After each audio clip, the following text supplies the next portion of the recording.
Imagine this. A king breaks with Rome. He risks his crown, his soul, and the stability of his entire kingdom, all for one thing: a son. Henry VIII believed Anne Boleyn would give him that heir. When her pregnancy was announced, England prepared for a prince. Bells were readied, celebrations planned. The future seemed certain, but on September 7th, 1533, the great hope arrived. A girl, Elizabeth.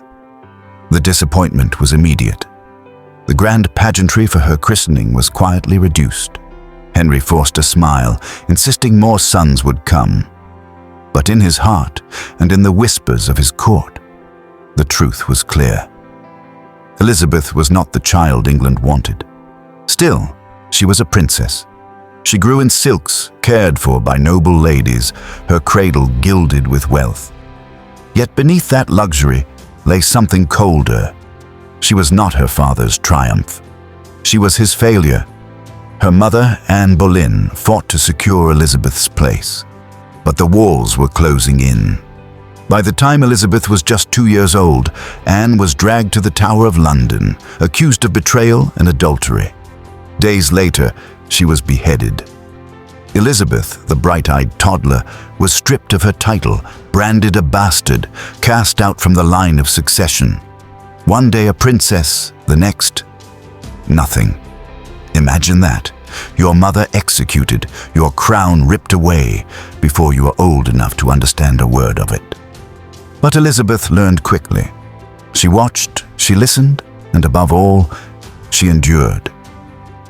While her father remarried, while her sister Mary tasted the same humiliation of illegitimacy, Elizabeth adapted.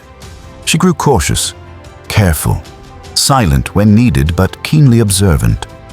Denied the natural power of a son, she turned instead to the power of her mind. She devoured her lessons. Latin, French, Italian, even Greek. She absorbed history, philosophy, theology.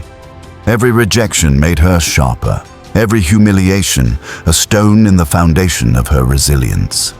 And so, the child born a disappointment became something far greater. Had she been a boy, her path would have been simple. But it was as the unwanted girl that she learned survival. It was as the forgotten daughter that she forged strength. Years later, when the crown finally rested on her head, Elizabeth was no longer the child of disgrace. She was a woman carved by rejection, hardened by loss, and sharpened by intellect. The baby whose birth was met with silence would grow to rule in triumph.